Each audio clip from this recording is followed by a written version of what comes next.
Welcome, dear dreamer, to Whispers of the Night. Tonight, I invite you to set aside the worries of your day and settle into a place of calm and stillness.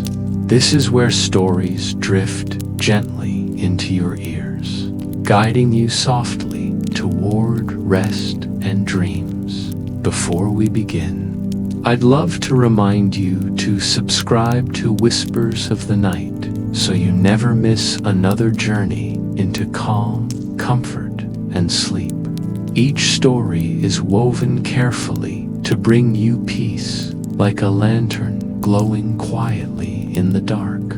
Tonight's story is titled The Sparrow Who Stole a Sunrise. It is a gentle fable of wonder, curiosity, and light, a tale of a little sparrow and a boy, and the dawn that binds them together. So close your eyes, feel the gentle weight of rest beginning to settle, and let the soft rhythm of words carry you toward stillness. This is your time, a time for rest, a time for dreaming, and a time for quiet peace.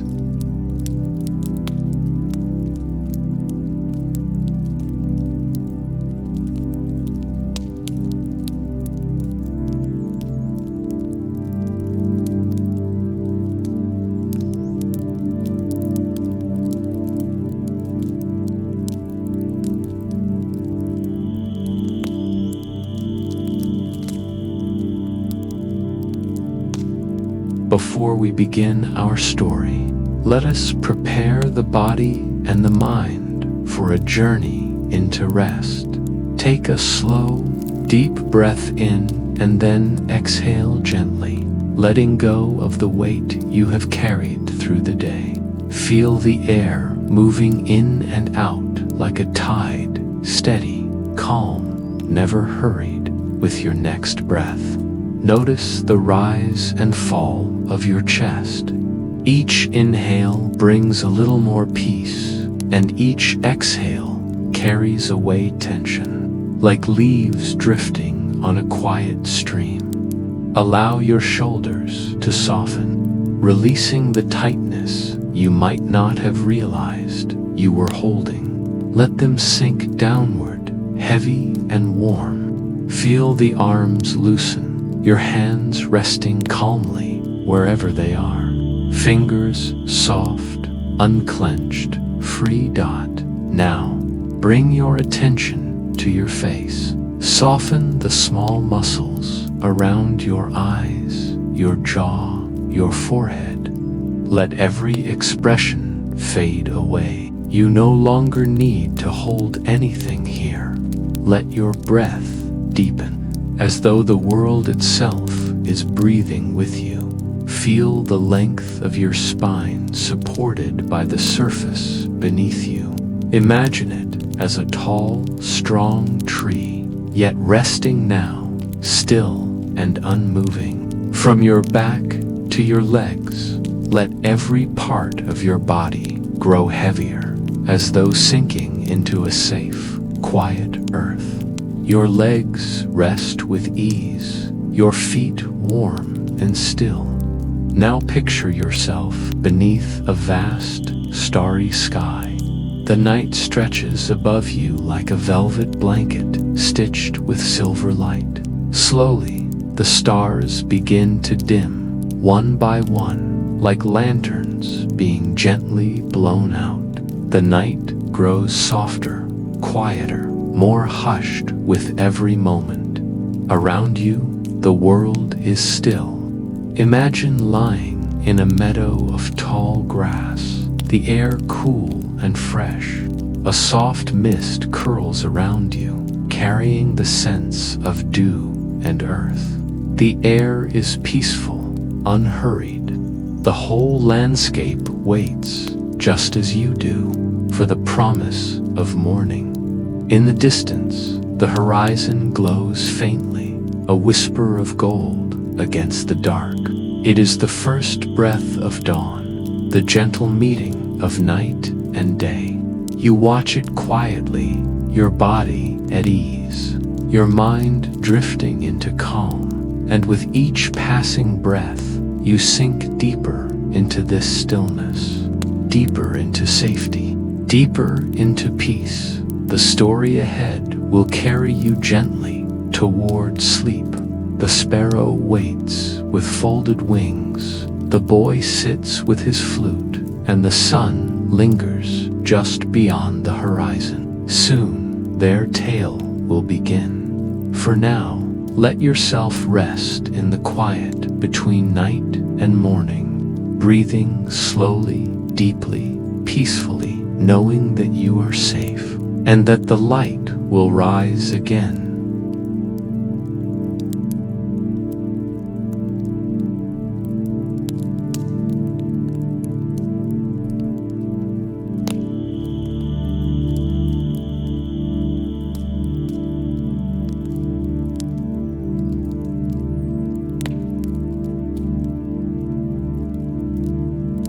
The Sparrow Who Stole a Sunrise.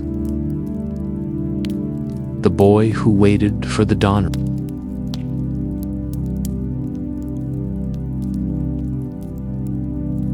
Arin was a boy who rose before the world, not because he had to, not because anyone called his name, but because something inside him always stirred long before the rooster's cry. While the village slept, its houses tucked close like children beneath blankets of stone and straw, Arin would already be awake, climbing the soft slope of the hillside where his sheep lay dreaming. He carried with him a simple flute, carved from a hollow reed he had found by the river one spring. Its wood was pale, its surface worn smooth by his restless fingers. He carried no lantern, for the stars themselves were enough to guide his steps.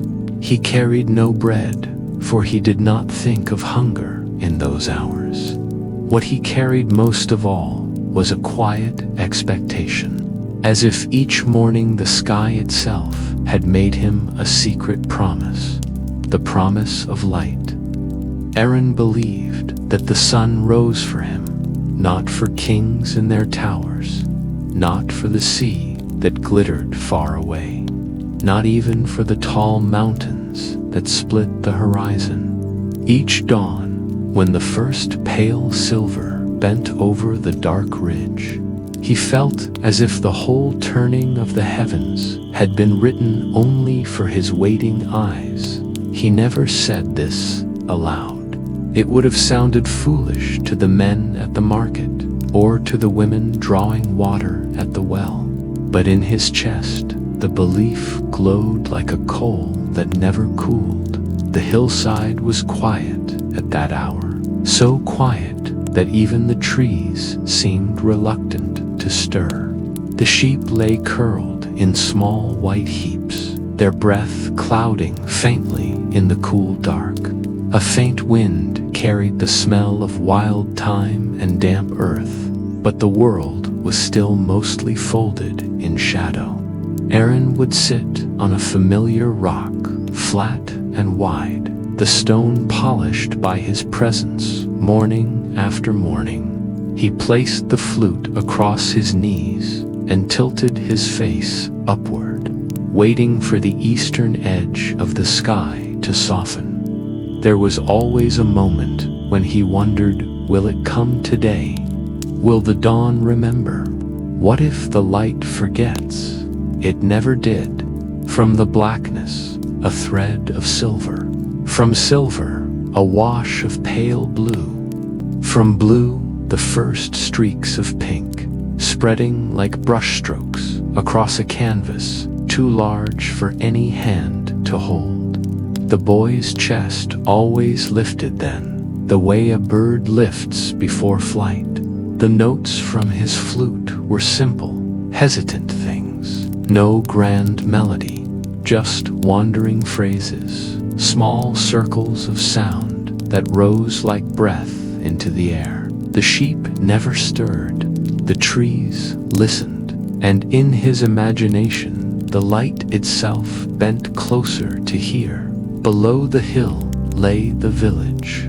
Its roofs of clay and thatch held the warmth of yesterday's sun, but its people did not stir until much later. Arin often thought of them as sleepers in a great cradle, all rocked by the dark until the bell of morning called. The blacksmith would dream of sparks and hammers. The baker would dream of the warmth of ovens. The children would dream of chasing each other between olive trees, but none of them would know the first blush of dawn. None of them would see the quiet miracle that returned again and again, as steady as breath. Arin pitied them sometimes. They woke to the full light and thought the day began then. They did not know about the secret colors, the tender hush, the trembling pause between dark and morning. Perhaps, he thought, that is why the promise is mine alone. Why did he believe so strongly? Perhaps it was because he had little else that felt truly his. Arin was a shepherd's son, and though he loved his flock, life in the village gave him few treasures. His house was small, his clothes plain, his meals simple. His father often said, "The earth gives what we need, and that is enough." But Arin sometimes felt the earth gave him more, not in coins, not in gifts, but in the way the sky seemed to greet him each morning as a friend. That was his secret wealth. His treasure was the silence before the sun. When the light touched the hill, he always whispered, "Thank you," though no one heard. He believed the world heard, and that was enough. Waiting for the dawn was not only stillness, it was listening. There were sounds in that hour that vanished once the day woke. The slow drip of dew slipping from leaf to soil. The thin whistle of an unseen bird, calling once and then falling quiet again. The rustle of a mouse, bold in the dark, darting among roots. Arin learned these sounds the way a scholar learns letters. He strung them together with the soft notes of his flute, until sometimes it seemed as if he played not to the sunrise, but with it. The flute was never loud. It carried just far enough for him to imagine the stars heard, for him to imagine the horizon leaned forward. And always, as the notes faded, the first warmth would spread across his cheeks, as if the sun itself had answered his call. No two dawns were ever the same. Some mornings arrived like shy guest spell, delicate, hardly daring to step through the door. Others came bold, washing the sky with fierce crimson, flaring gold across the sheep's wool until they glowed like living clouds. Arin studied each one as if it were a letter in a language he longed to understand. He thought perhaps the world was writing to him in colors, sending him messages across the wide canvas of air. A soft pink might mean gentleness. A blaze of orange might mean courage. A streak of purple might whisper of secrets not yet told. He tried, once, to explain this to his father. "It's just the weather, boy," the man had said, shaking his head with a laugh. But Arin knew better. Weather was too small a word for the vast music painted across the sky.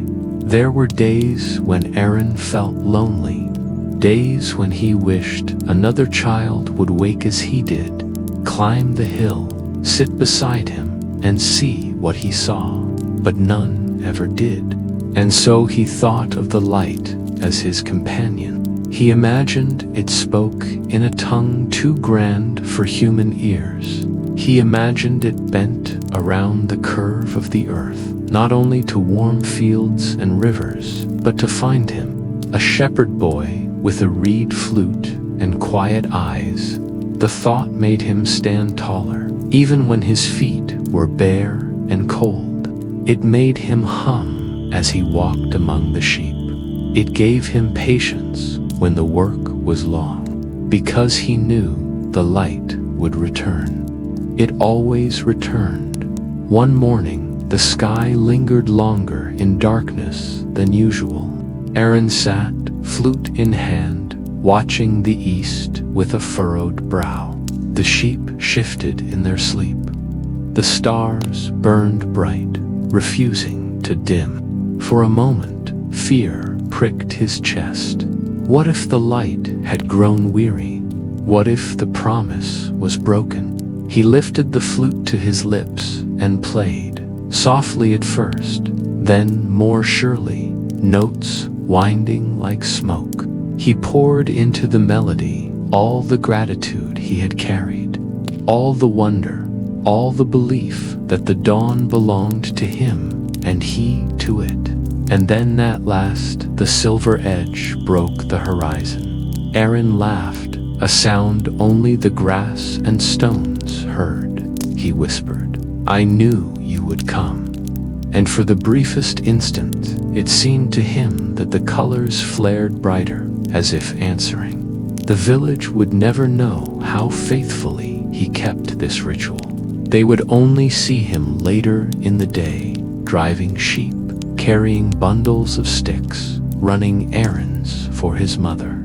To them, he was just another boy, no different than any other. But Arin knew. He was the boy who waited for the dawn, the boy who believed light was a promise, the boy who played the flute to the silence and felt the silence answer back.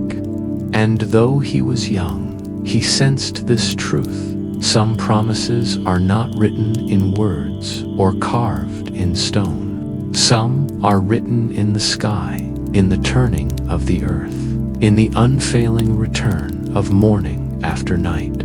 That promise felt eternal. And yet, though Arin could not yet imagine it, a morning would come when the sun would not rise in the way he expected. A morning when the light would be stolen, when the world would tremble in the hollow of darkness. But that belonged to another chapter. For now, Arin sat upon his rock, flute across his knees, face uplifted to the gentle wash of gold. He breathed deeply, letting the warmth touch his brow. The day had begun, and it had kept its promise once more.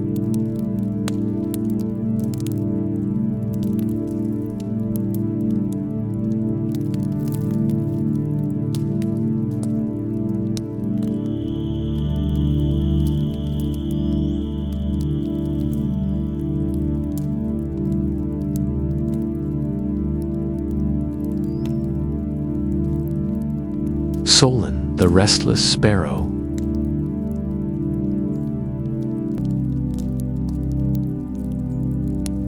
High above the slumbering village, where thatched roofs leaned together like whispering neighbors, a sparrow named Solin lived with feathers the color of dry earth and restless wings that never stilled. Unlike other sparrows who found contentment in crumbs, puddles, and the quiet rhythm of each day, Solin's heart was a storm. He perched on beams and gables, not for food or safety, but to watch. Always to watch. His eyes, small yet unblinking, were drawn each morning to the same figure on the hillside, Arin, the shepherd boy, sitting with his flute. From the rooftops, Solin tilted his head and studied the boy's stillness. The way his gaze seemed to hold the horizon captive, as if the dawn belonged to him alone.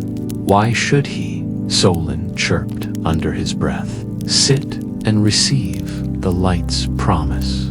Why should a human heart be wide enough to hold what the sky offers? Each sunrise seemed to bend toward Arin, laying its gold at his feet like an offering. Solin felt cheated, his own wings catching only slivers of that radiance as he darted between shadows and beams. He longed for more than glimmers. He longed to be keeper, not scavenger. When the first notes of Arin's flute drifted up to the rooftops, Solin would feel something like envy coil within him. The boy played not for others, but for the rising sun itself. Soft notes that mingled with the pale wash of light until sound and sky seemed woven as one. To Solin, it looked as if the dawn listened, as if the day broke, not because the world turned, but because the boy summoned it with breath and melody. The sparrow fluttered restlessly along the ridge of a roof. I am small, he told himself, but not blind. I see the same horizon. Why should my wings not claim the light as surely as his flute does? At first, these were only thoughts that scurried through his mind like ants, but thoughts repeated often enough become seeds, and Solin watered them daily with his envy until they sprouted into longing. Night did not still him. While other sparrows tucked their heads beneath their wings, Solin hopped from tile to tile beneath the moonlight, peering toward the dark line of hills where Arin would soon appear again. Even in dreams, the boy was there, a silhouette against the glow of dawn, flute in hand, while Solin remained only a watcher in the rafters. The rooftops became a prison. Each time he fluttered upward, chasing some scrap of bread crust or weaving straw for his nest. His gaze betrayed him, lifting toward the hillside. He tried to tell himself he didn't care. He told the dawn he could turn away, that its glow meant nothing. But always, when the first streak of light cracked the horizon, Solin's wings trembled with a hunger he could neither name nor silence. And hunger grows sharp in small creatures. Humans, Solin whispered bitterly, always reaching for what they cannot hold. Yet here is one who has taken the sunrise into his heart, and no one stops him. Why should I not also take what the sky spills so carelessly? He imagined clutching a sunbeam between his wings, tucking it into his breast until his whole body gleamed. He imagined darting above the village with gold trailing behind him, while all eyes turned upward in awe. No longer overlooked, no longer a shadow on the eaves, Solin would be the one who held the dawn. Still, doubt nipped at his feathers. Sparrows were not made to challenge the heavens. Their lives were quick flickers between nest and sky, between hunger and brief songs. But envy can embolden the small, and Solin's heart beat too fiercely to be caged by reason. Day after day, he watched Arin's ritual. The boy never missed the dawn. Even when clouds smothered the horizon or winds bent the grass low, Arin would still climb the hill, sit with flute in hand, and wait. Solin wondered if the boy's patience was the secret, if dawn arrived each morning not because of the world's turning, but because the boy believed in it strongly enough to call it forth. One morning, Solin perched on the crooked chimney of the baker's shop, where the smell of rising bread mingled with wood smoke. From there, he saw Arin lean back on the hillside, eyes closed, listening to the wind. For the first time, the boy did not lift his flute. He simply waited, as if certain the dawn would come without his song. the sparrow's chest tightened. Even in silence, the world bends to him. And I must flap and flutter and fight for scraps. His wings trembled with a new resolve. No more. I will not be a sparrow content with crumbs of light. I will seize it. I will keep it. That night, while the village lay blanketed, the stars above seemed like sparks that had fallen from the very fire he longed to capture. He spread his wings in his dream and felt them blaze, carrying him higher than he had ever flown, until the world below was a smear of shadow. Ahead, the rim of the earth glowed, and he reached for it with all the force in his small body. He woke with feathers ruffled and heart pounding. The dream lingered like a whisper. Go, try, take what is yours. From that night onward, Solin's restlessness grew unbearable. He no longer cared for crumbs, no longer chased beetles in the dust. His eyes were fixed only on the horizon, and his wings quivered with anticipation. Each morning, when Arin lifted his flute, Solin imagined himself soaring past the boy, past the hill, past even the clouds, until his wingtips grazed the light itself. The village knew nothing of this small rebellion brewing on its rooftops. To them, sparrows were fleeting shadows, background to their daily labor. But in Solin's chest, a fire had caught, a fire stoked by envy, longing, and the belief that even the smallest of creatures could steal what seemed too vast for them. And so it was decided. Though Solin could not yet name it aloud, he would chase the sunrise itself. He would no longer watch while another claimed the promise of light. If dawn belonged to anyone, why not him? The rooftops whispered beneath his claws as he hopped restlessly across them in the hours before daybreak. His feathers bristled, and his heart drummed a rhythm louder than Arin's flute had ever played. The time was drawing near. Above the sleeping village, Solin tilted his head toward the dark horizon and narrowed his eyes. Tomorrow, he whispered, the dawn will not belong to the boy. Tomorrow, I will take what has been kept from me.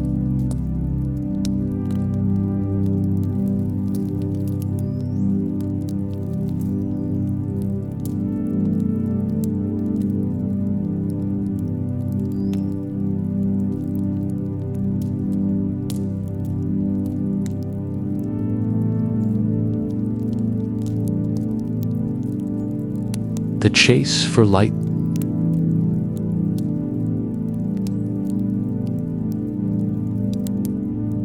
The morning began as so many had before, with the faintest hush before dawn, when the sky had not yet decided whether it belonged to night or day. The horizon breathed a gray-blue mist, and the stars still clung stubbornly to their scattered posts, though their glimmers had grown tired. Solin, the restless sparrow, sat perched on the highest ridge of the village roof, his feathers ruffled from an anxious night. His small heart beat with an insistence that would not quiet, a drumming that belonged not to hunger, nor to the simple instinct of finding warmth, but to an ache he could not name. He had watched Arin again, as he always did. The boy sat upon the hill with his flute, gazing into the east as though each streak of light unfurled only for him. Solin had noticed the way the child's eyes softened when the first glow touched them, how he leaned forward as though to listen to something no one else could hear. The sparrow had heard the notes of the flute as well, fragile, breath-born melodies that seemed to weave into the folds of the air. Threads that caught the faint light as surely as spider silk catches morning dew. And every morning, Solin's jealousy deepened. Why should a boy, earthbound, heavy, slow, be allowed to hold the dawn in his chest, when Solin, made of wings and wind, could only dart through brief shards of sunlight?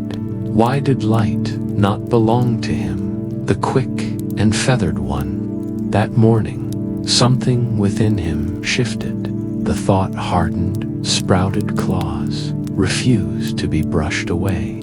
As the horizon began its slow trembling, a first pale seam of gold, rising where the earth ended and the sky began, Solin spread his wings.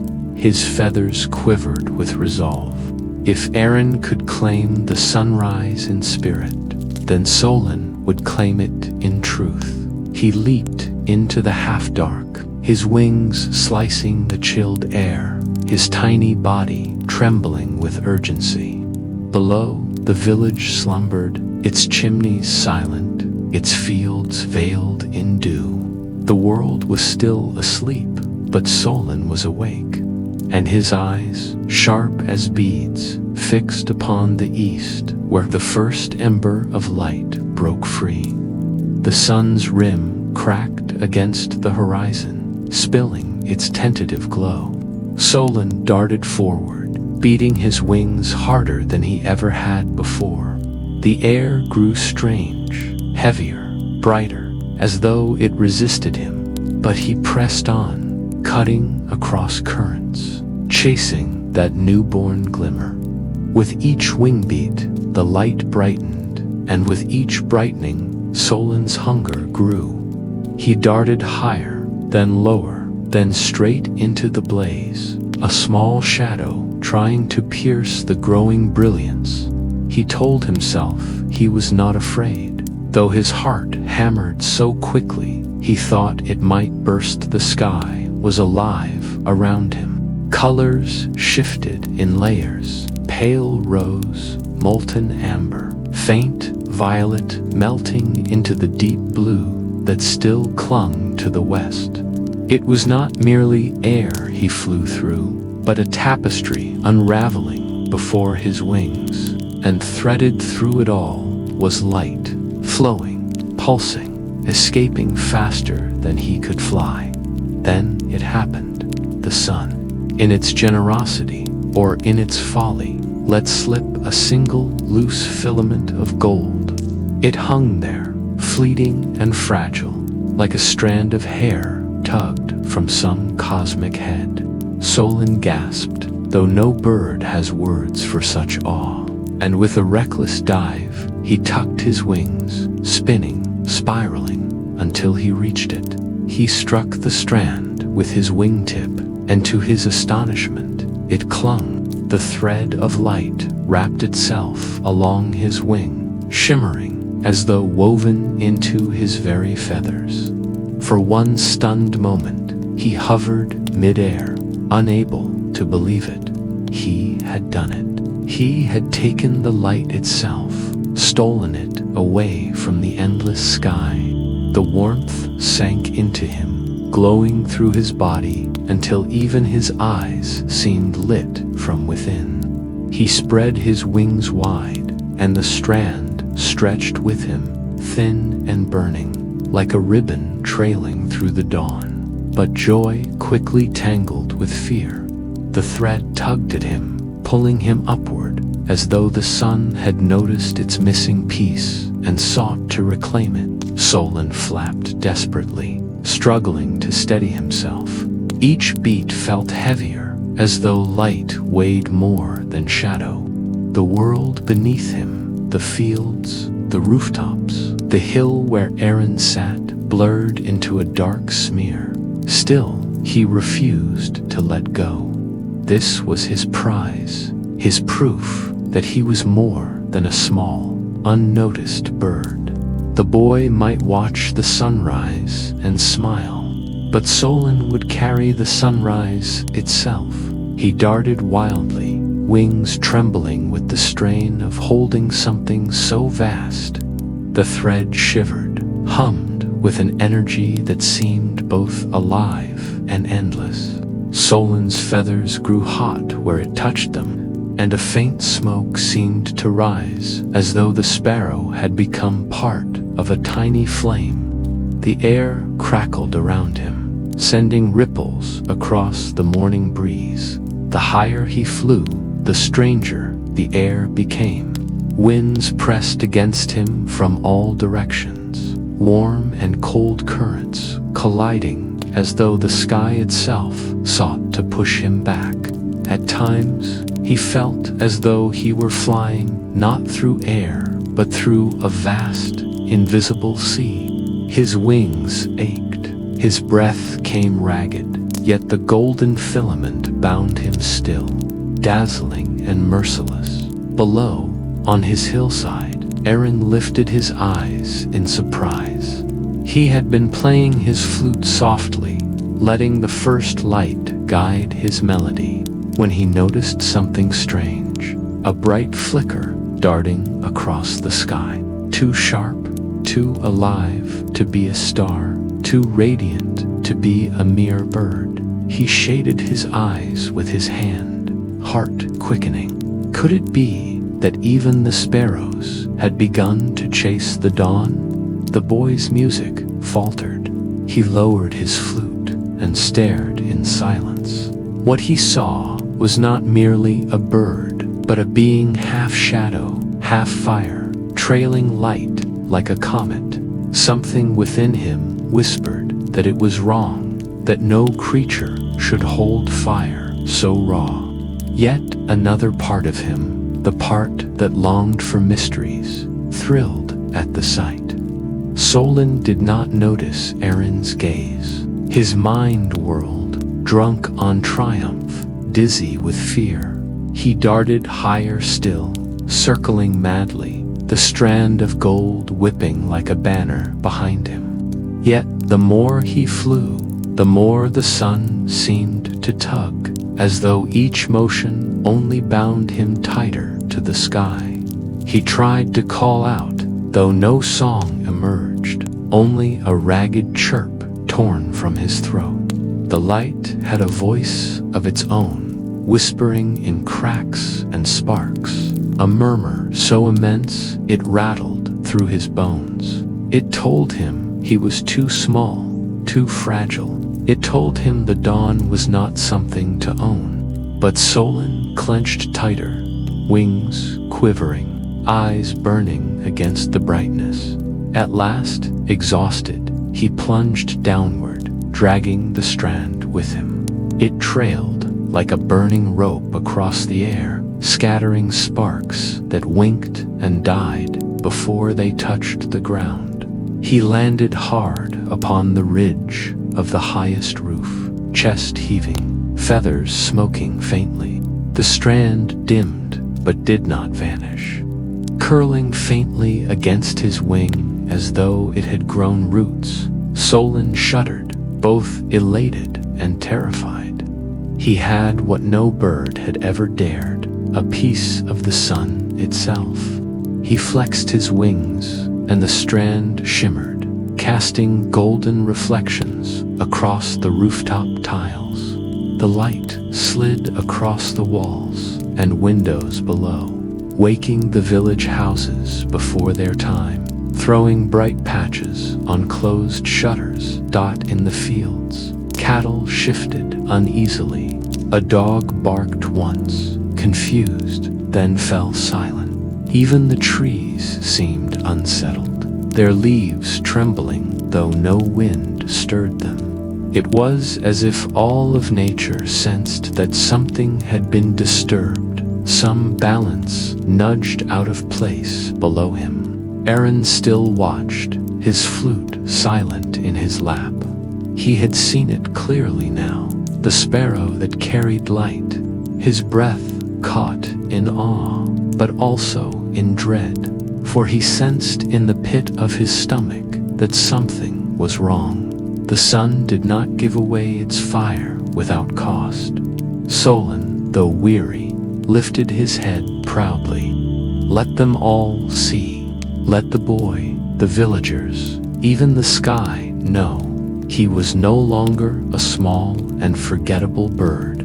He was the keeper of dawn, the thief of the sun. Yet, as he preened his glowing wing, the strand pulsed against him. Once, then again, as though alive, Solin trembled. He did not yet understand that dawn was never meant to be trapped. He did not yet know the price of daring to bind the sky.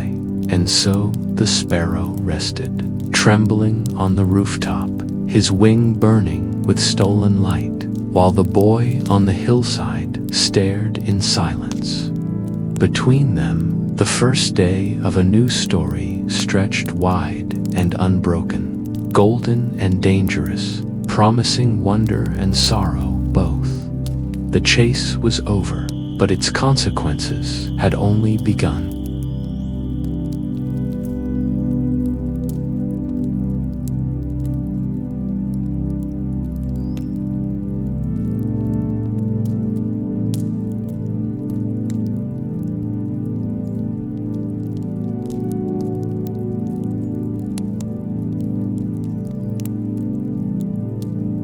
A morning that never came.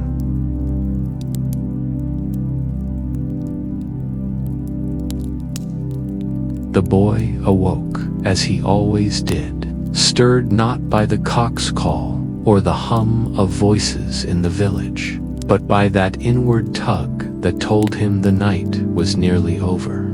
He rubbed the sleep from his eyes and clasped his flute, the cool wood smooth beneath his fingertips, before climbing the familiar hillside. His feet pressed the damp earth, dew glistening on each blade of grass, and for a moment the world felt unchanged. The stars still glimmered, faint against the paling dark, and the air was touched with that soft stillness which always seemed to lean toward day. Yet, when he reached the hilltop and turned eastward, Arin found no hint of light waiting to spill over the horizon. The edge of the sky remained sealed, as though the night had drawn a curtain across the earth and refused to lift it. He frowned, raising the flute to his lips, and breathed the first trembling notes into the air. They drifted out, gentle as always, and lingered in the darkness. But no shimmer of gold answered him. The boy's heart stirred uneasily. The sun was never late. Even when clouds pressed thick against the sky, even when storms gathered their iron weight, there had always been that first gleam, that whisper of color, that promise. This morning offered nothing. Arin sat upon the grass, flute resting across his knees, and waited. Surely it was only his imagination, a delay that would soon be mended. He thought of Solin's wings flickering above rooftops, of the sparrows darting between beams and branches, of the sheep that would soon bleat for his guidance. All of them needed the light, and the light always came.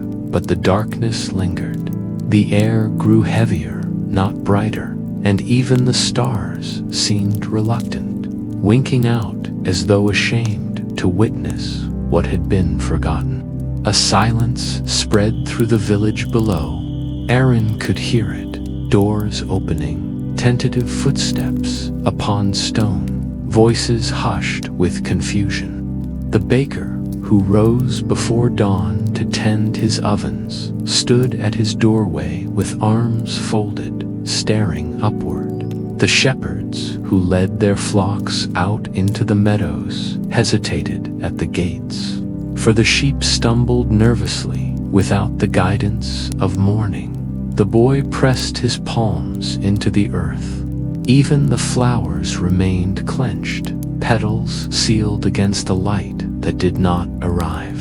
He could see them in the gardens, tulips and morning glories, tight as fists. No bees hummed, no larks lifted into the sky. A world without dawn was a world without breath. Arin tried again. He raised the flute and poured all his longing into the song, notes trembling like thin threads against the vast silence. He played the melody that always greeted the sunrise, the one he believed the sun itself had grown to recognize. Yet the horizon stayed dark, a wound that would not heal. The notes faded, unanswered. The villagers began to murmur. Their voices carried up the hill in fragments. Is it an omen? Has the sun been stolen? What shall we do without the day? Mothers clutched their children, shepherds pulled their sheep close, and elders shook their heads with furrowed brows. The blacksmith, whose forge longed for the bellows of firelight, stood powerless. The miller, who relied on water glinting with morning sparkles to guide his work, stared at the dull surface of the river. Each life that had unfolded in rhythm with the sun now found itself unmoored. The world felt as though it had drawn a deep breath and forgotten to release it. Shadows pressed closer, growing thick and heavy, until even the boy's thoughts seemed slowed. His chest ached with the weight of silence. He thought of the promise he had always believed in, that the sunrise was a gift given to him, renewed each day without fail. That light was a covenant between the sky and his heart. But if the promise had been broken, had he misunderstood all along? Had his flute only been a child's fancy, and the dawn merely a turning of the earth, indifferent to his waiting? He shook his head fiercely. No, the light had loved him. He felt it. He remembered the way it kissed the hillside, the way it turned the grass to fire and painted gold upon his hands. He remembered the warmth on his face, the certainty that the day was alive because he had watched for it. Such love could not vanish without reason. His eyes flicked upward, scanning the dark horizon. A strange thought pricked him, sharp and sudden. What if the light had not forgotten, but had been taken? The idea was absurd, yet it clung to him. The world felt hollow, not empty, as though something had been pulled from its chest. He remembered the sparrow Solin darting restlessly across the rooftops, eyes gleaming with envy. Solin had always seemed uneasy beneath the dawn, as though the light mocked him. Could such a creature dare?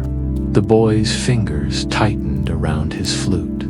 He felt the truth of it in his bones, though no proof was before him. The sunrise had not simply failed, it had been seized. Down in the village, the elders gathered in the square. Their torches flared feebly, trying to mimic the missing glow. But the firelight only deepened the shadows.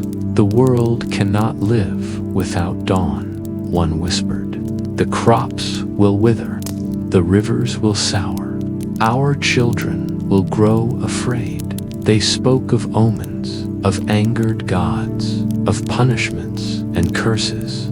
Their words thickened the air with dread. Arin did not join them. He remained on the hillside, staring eastward, refusing to let go of the horizon. He knew, deep in his heart, that the sunrise had always been more than warmth or brightness. It was breath, pulse, heartbeat. Without it, the world was a body stilled, waiting for a rhythm that did not come. Hours dragged on, though the night refused to yield. Shadows bent strangely across the earth, as if time itself had been halted. The boy's stomach churned with hunger, but the thought of food felt irrelevant, trivial in the face of such loss. His sheep bleated anxiously in their pens, sensing the wrongness, stamping their hooves as though searching for ground that no longer felt real. Arin lifted the flute once more. His lips pressed the wood, and he drew forth a melody, not of greeting, but of pleading. The notes shook, uneven, filled with a child's desperation. If the dawn could hear, perhaps it would return. If some thief held it captive, perhaps the song would guide it back. He played until his breath burned, and tears blurred his vision. But the horizon remained mute, blank, sealed. At last he lowered the flute and pressed it against his chest. The air was damp and cool, yet he felt sweat upon his brow. The world's breath had grown heavy indeed, and it seemed to lean upon him, pressing down until even his bones ached around him. The villagers grew frantic. Fires were lit, bells were rung as though their sound could summon morning, but none of it changed the sky. The blackness above them remained solid, like iron. Arin whispered to himself, voice trembling, "The dawn is mine. I will not let it be lost." His words felt like a vow, though he did not yet know how to fulfill it. He only knew that if the world had lost its light, someone must search for it. Someone must believe strongly enough to call it home again. The hillside, once a place of peace, now felt like an altar of absence. He pressed his palms into the grass and looked toward the horizon one final time. No gold, no fire, only the dark, vast, and unyielding. He closed his eyes, steadying his breath. The world might forget, but he would not. If the dawn had been stolen, then he would find it. If it had been hidden, he would chase it. For the promise had always been true, and promises do not vanish. They are broken, and broken things can be mended. As he rose from the grass, the first cries of despair echoed from the village below. But Arin did not tremble. He tightened his grip on the flute and whispered to the absent light, "Wait for me. I will bring you home." The night held him close, heavy and suffocating, yet his heart beat with a quiet fire. Though the world stood in darkness, Arin believed. And sometimes belief is the first spark needed to call back the dawn.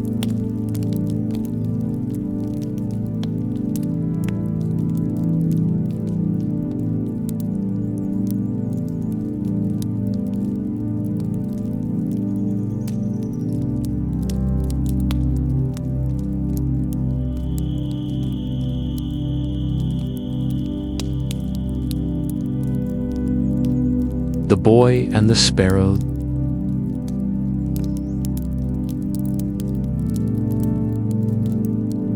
The night had stretched too long, heavier than any night should, pressing against roofs and fields, seeping into bones and breath. The village trembled beneath it, torches burning low, sheep huddled close, rivers dulled to black glass.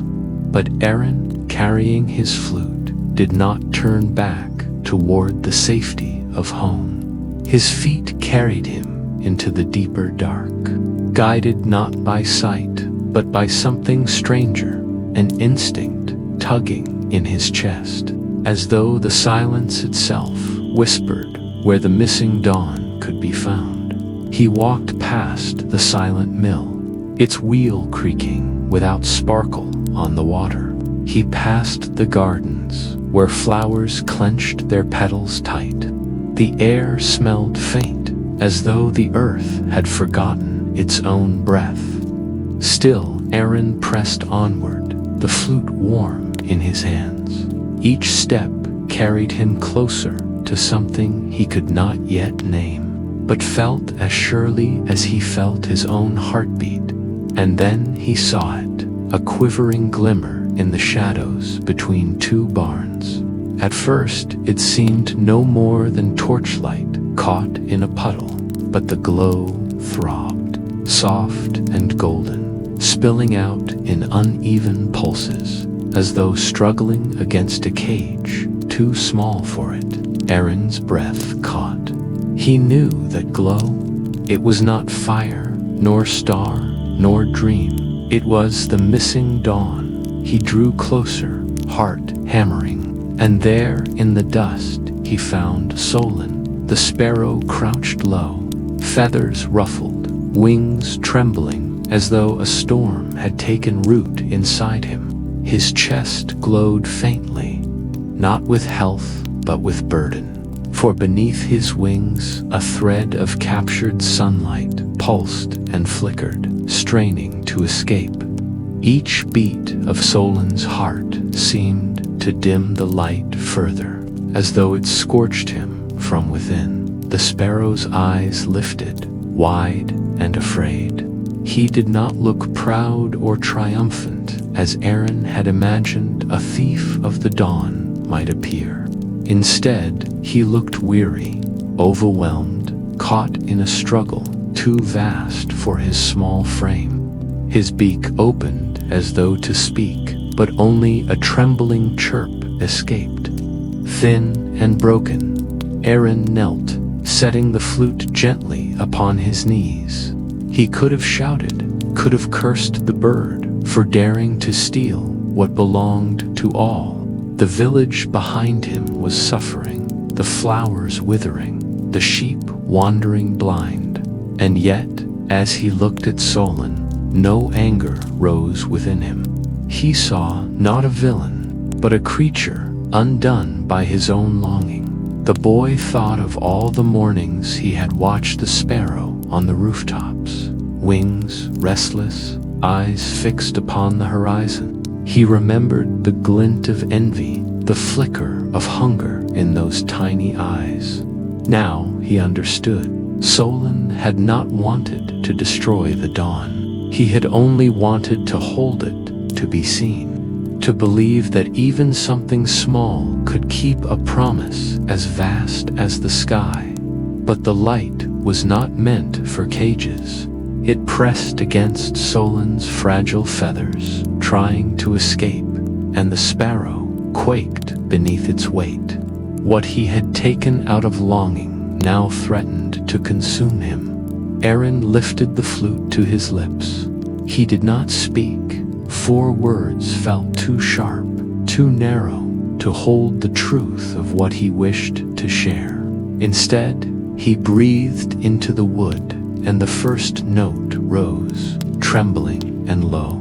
It was not a song of greeting as he had played each morning. It was a song of remembering, of longing, of forgiveness. The melody drifted like a thread through the night, weaving around Solin, wrapping gently around the quivering sparrow. Each note carried not anger, but compassion, not blame, but understanding.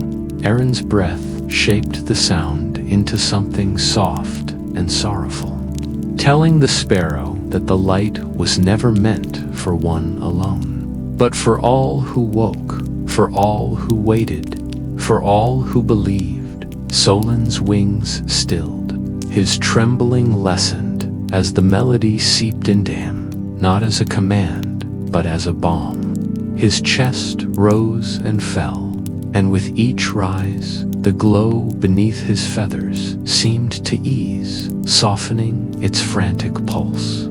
The sparrow lowered his head, eyes closing, as if at last hearing a truth he had resisted. The boy played on. His song spoke of mornings when the grass glittered with dew, of evenings when the sun sank like an ember into the hills, of the endless circle of giving and receiving. It told of how light must move freely, passing from sky to earth, from flower to bee, from child to dreamer. To hold it too tightly was to dim it. To share it was to let it shine. A tear slid down Arin's cheek, though he did not falter. His heart ached for the little sparrow who had tried so hard to claim what was not meant to be owned. But within the ache was tenderness, for he saw himself in Solin too. Hadn't he believed the dawn belonged to him alone? Hadn't he felt special each morning, certain that the world made a promise only to his waiting? Perhaps he, too, had caged the light in his own way, by thinking it was his and his alone. The melody softened, and in that softness something shifted. Solin lifted his wings slowly, and from beneath them a strand of gold spilled forth, trembling like a freed thread of fire. It hovered in the air, flickering uncertainly, then floated upward, as though remembering where it belonged. The sparrow let out a faint cry, not of triumph, but of release. His small body sagged with relief as the burden lifted. The light drifted higher, stretching, widening, spilling across the horizon as though finding its way back home. The heavy night that had smothered the world began to thin, shadows trembling as they retreated.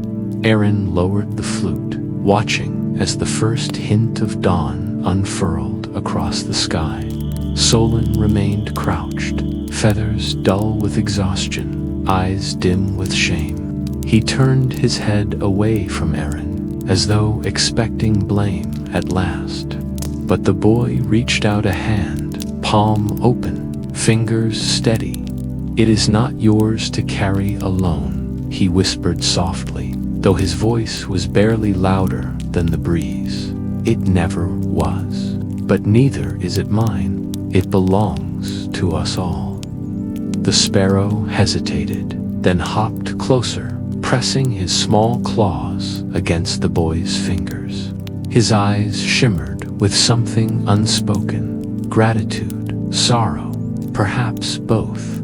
The horizon blazed, gold spread like fire across the hills, kissing the roofs of the village, coaxing the flowers open, sending sheep bleating with relief. The villagers cried out in wonder and joy, torches forgotten in their hands. The sun, freed at last, rose with majesty, as though it had never been gone, as though it had only been waiting for forgiveness. Arin smiled faintly, tears drying upon his cheeks. He lifted the flute again, not to summon or to command, but simply to celebrate. His melody twined with the new light, playful now, filled with hope. And beside him, Solin lifted his wings and let out a clear, ringing chirp. Joining the song, the boy and the sparrow, once divided by envy, now shared the dawn together.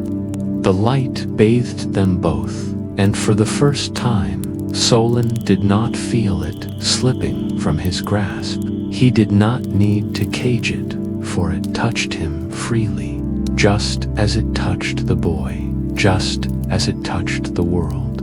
The promise of morning had been restored, not to one heart, but to every living thing that waited for the dawn.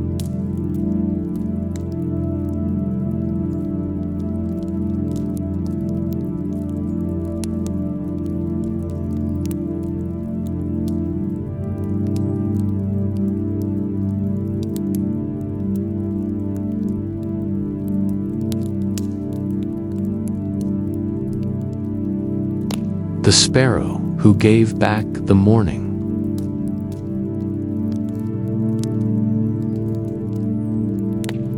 The world held its breath. For what felt like an eternity, the horizon remained locked in a twilight that refused to move forward. The stars lingered faintly in the sky, uncertain whether to vanish or burn brighter, and the fields below seemed to wilt in the waiting. Every creature, from the smallest mouse hidden in its burrow, to the cattle restless in their pens, felt the absence of the sun as if time itself had curled into a knot. In the center of this silence stood Arin, the boy who had always trusted the promise of dawn, his flute resting in his hands, his eyes fixed on the little sparrow who had caused the great stillness. His wings, once swift and certain, now seemed unbearably heavy. Every feather was laced with a shimmer of light he had stolen, and instead of filling him with power or joy, the glow weighed on him like sorrow. The golden thread he had trapped beneath his wings no longer gleamed like triumph. It pulsed like guilt, like a heart that did not belong to him. His tiny chest heaved with effort, as if he carried not just sunlight, but the burden of all the waking world. Arin looked at him, not with anger, not even with reproach, but with something deeper, quieter, a kind of sadness that was also tenderness. The boy could have shouted. He could have cursed the sparrow for his theft, for the darkness he had drawn over the village, for the confusion in the eyes of farmers and mothers and shepherds who searched in vain for their day. But Arin did not shout. Instead, he lifted his flute, pressed it softly to his lips, and let a single note rise into the air. The sound was gentle, like the first ripple across still water, like the breath of the earth when winter begins to thaw. It carried not anger, but longing. It was a melody born not from the desire to punish, but from the yearning to remind. Each note spoke a truth older than words, that light was never meant to be hoarded, that the sun belonged to no single creature, that the morning was not a treasure to cage, but a gift to share. The melody threaded itself into the spaces between the trees, into the hollows of the rooftops, into the beating of Solin's frantic heart. The sparrow froze. His trembling wings quivered with the weight of both music and sunlight. He listened, and for the first time since he had dared to chase the horizon, he remembered the mornings of his earliest flight. He remembered the warmth that had always come freely, the golden beams that touched the tips of his wings when he soared, the way he had felt whole simply by existing beneath the sun. The memory pierced him more deeply than the glow beneath his feathers, and he understood in the marrow of his small bones that what he had stolen was never his to keep. The melody swelled, soft yet insistent, wrapping around him like a wind that urged him upward. Solin lifted his head, his beak parted in a cry that never came, and looked at the boy. In Arin's eyes, he saw no envy, no bitterness, only an invitation. It was as if the boy's gaze said, "You are not my rival.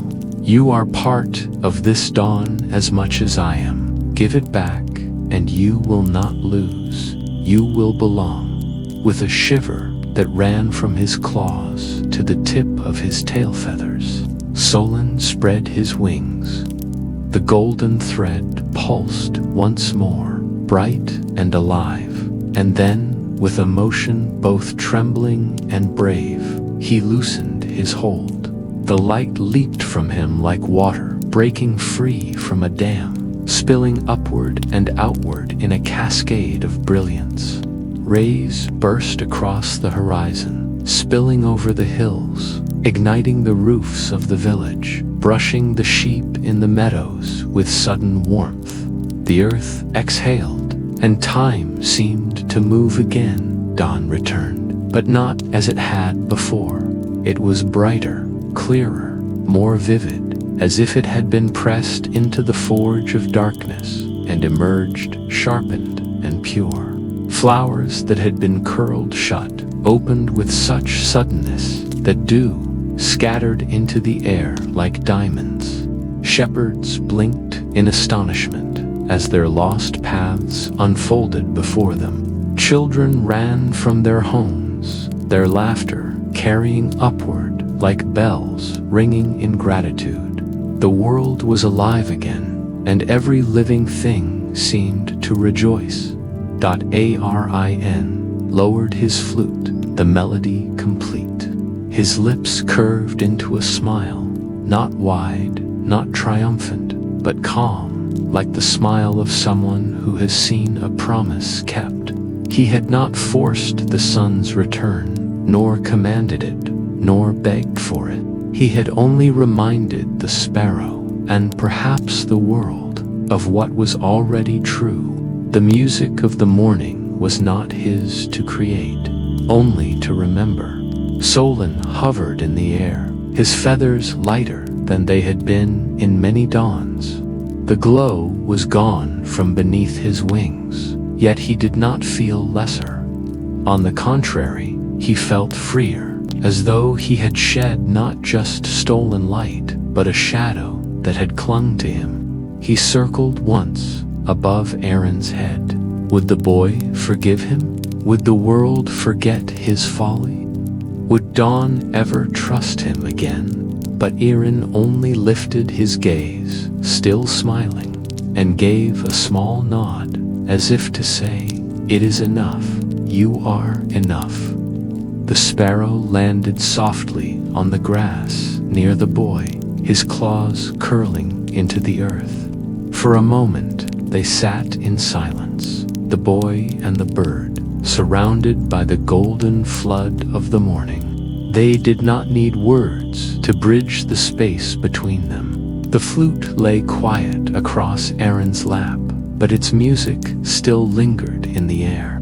It was no longer needed because the sun itself was playing its song now. He no longer felt envy gnawing at him. The sunrise that once seemed like Arin's private treasure was revealed for what it truly was, a gift that reached sparrow and boy, shepherd and farmer, flower and stone alike. To hoard it was to destroy it. To release it was to belong to it. And belonging, Solin realized, was greater than owning. He spread his wings once more and rose into the air. The sunlight touched him, warm and forgiving, and this time he did not try to capture it. He let it pour over him, through him, as natural as breath. He circled above the hillside, his shadow dancing across Arin's face, before settling again into the sky where he belonged. From that day forward, Solin still returned each morning, perching on rooftops or the branches near the hillside, watching the boy with the flute. But no longer did his heart twist with envy. Instead, he felt a quiet kinship, a recognition that they were both witnesses of the same wonder, keepers of the same promise. The dawn no longer belonged to one or the other. It belonged to the world. And so, morning by morning, the boy and the sparrow kept their vigil together. Sometimes Arin played, weaving soft tunes that floated upward like offerings. Sometimes Solin answered with a chirp or a flutter that seemed to dance in rhythm. And sometimes they sat in silence, letting the sun itself provide the only song that mattered, the music of light spilling over the earth, free and endless.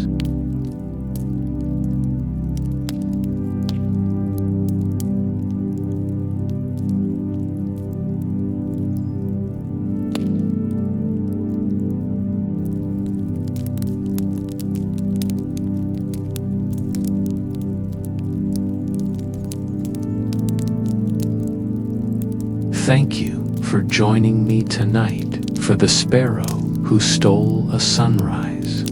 May its gentle light accompany you into your dreams, where rest and comfort are always waiting. If you enjoyed tonight's story, remember to subscribe to Whispers of the Night for more journeys into calm and sleep.